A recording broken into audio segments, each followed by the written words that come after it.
The true origin of Yahweh, from Anunnaki to the God of the Bible. In the vast collection of gods and supernatural beings in human beliefs, the name Yahweh, the God of the Bible, stands out and has been remembered for many centuries. Why is this name so influential and deep?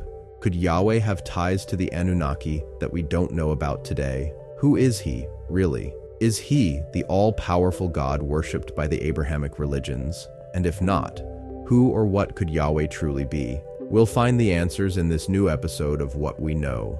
Welcome to the mystery. The books of Abraham's followers tell us about a God who seems to orchestrate a grand cosmic show. This God creates the universe, stars, animals, plants, people, and everything we know. This all-powerful maker often goes by the name Yahweh in these texts. This name isn't just a label, it's like a door that lets us see how people's ideas of God have changed over time. It represents our never-ending quest to understand the universe and our place in it. Yahweh's name has had a massive effect on our shared history, shaping societies, influencing customs, and guiding the story of humanity. Looking closely at Yahweh is more than just study. It's like going on a trip into the heart of our culture, trying to understand our shared past. But what does this mean for our understanding of divinity? What mysteries might we uncover about our origins? The ancient Near East, where Yahweh emerged. This journey takes us back to where civilization first started, the ancient Near East. Could this be where the name Yahweh first emerged? Here, we begin digging into a fascinating and complex story. Interestingly, this trip to the Near East brings us face to face with the Anunnaki, the gods of ancient Mesopotamian myths. As you might know, these gods played a huge role in stories about the world's creation and were worshipped by the Sumerians, Akkadians, Assyrians, and Babylonians. But could there be a link between these ancient gods and Yahweh? Is it possible that Yahweh grew out of, or even came from, the Anunnaki? Finding these answers lets us uncover a hidden layer of ancient stories, changing how we understand the beginning of humans. The hidden story in Genesis. There's an even older story hidden in the Genesis text, one that has been kept out of public view for hundreds of years due to translation mistakes and church censorship. But what is this ancient tale trying to tell us?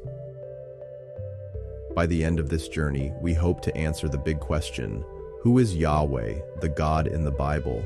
And what implications does this have for our understanding of religion and spirituality? The oldest references to Yahweh. Our oldest reference to Yahweh is found on the Moabite stone, or the Mesha Stele, erected by King Mesha of Moab around 840 BCE, celebrating his victory over Israel.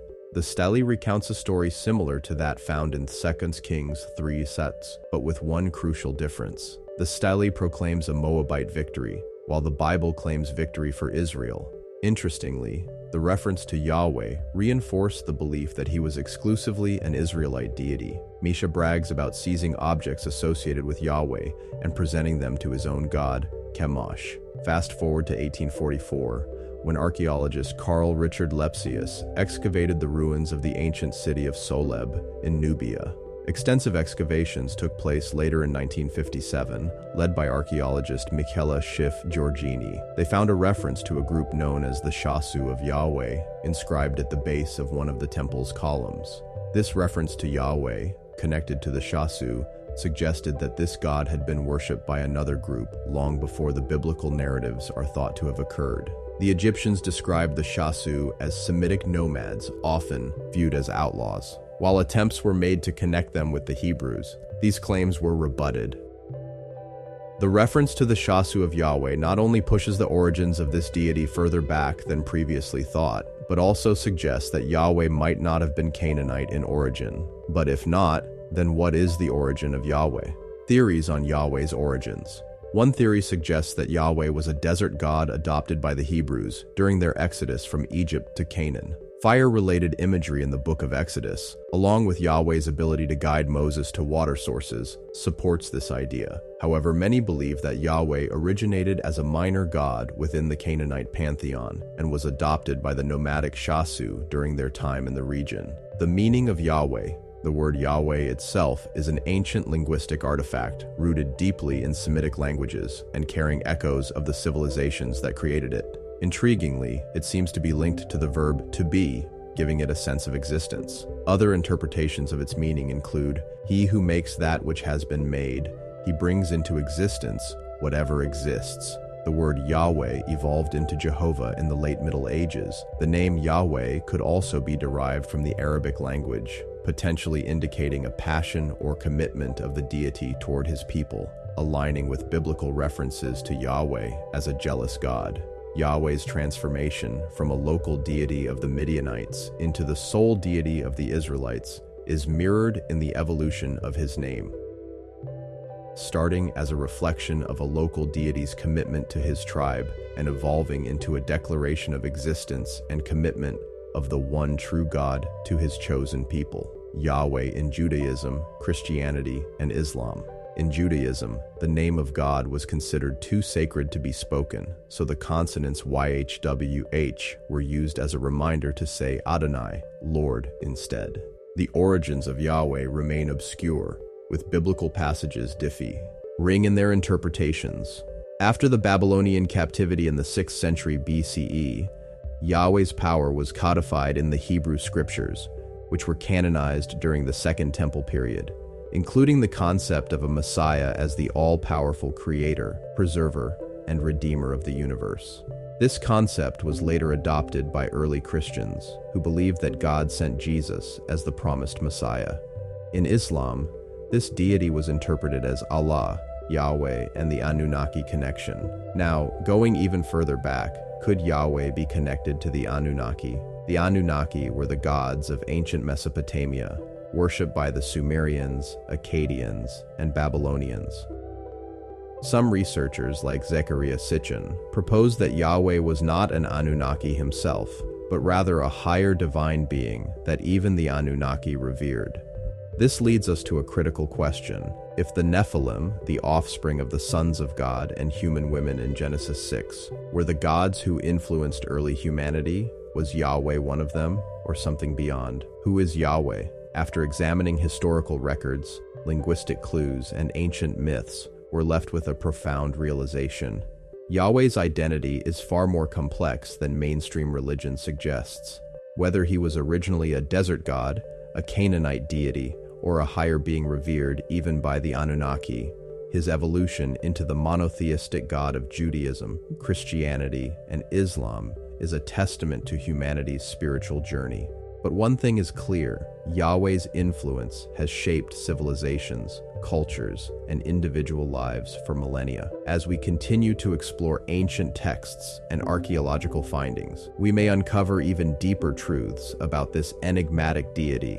Mainstream religions often depict God as a distant, judgmental entity, but our true spiritual quest invites us to look deeper, to explore the divine within ourselves and the universe. As for Yahweh, along with the other gods of history, he deserves respect for his role in shaping human civilization. But the search for truth must continue.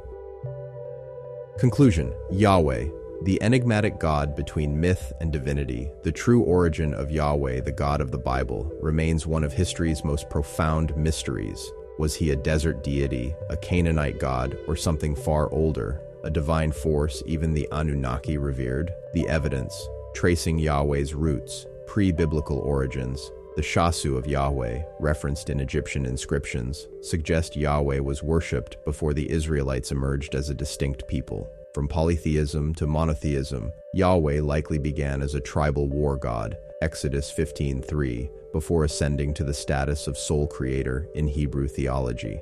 The Anunnaki connection? Some theories propose Yahweh was not an Anunnaki, but a higher cosmic authority they may have acknowledged, or even a reinterpreted Anunnaki leader, like Enlil or Marduk. The Great Transformation, Yahweh's evolution from a local storm god to the omnipotent God of Abrahamic faiths, was not accidental. Key moments shaped his identity.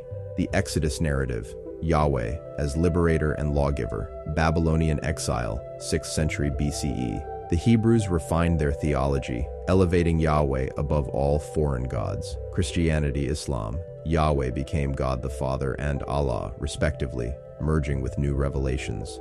A divine mystery still unfolding, the question remains: who or what was Yahweh originally?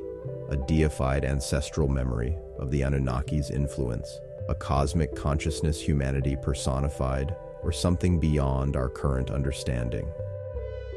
Final verdict: beyond dogma toward truth, Yahweh's story is not just about religion, it's about humanity's search for meaning. Whether he was a god of the desert, a reshaped Anunnaki, or a transcendent force, his legacy shaped civilization itself. But the greatest lesson: the divine is not static. Gods evolve as we do. And perhaps the real journey is not proving Yahweh's origin, but understanding why we sought him in the first place. I am who I am. Exodus 3:14, a name that defies definition, inviting us to keep searching. The most beautiful thing we can experience is the mysterious. It is the source of all true art and science. Albert Einstein. Thanks for watching, everyone. If you enjoyed this video, don't forget to like, subscribe, and hit that notification bell so you never miss an update. Drop a comment below with your thoughts. I love hearing from you. Check out more videos on the screen, and I'll see you in the next one. Take care.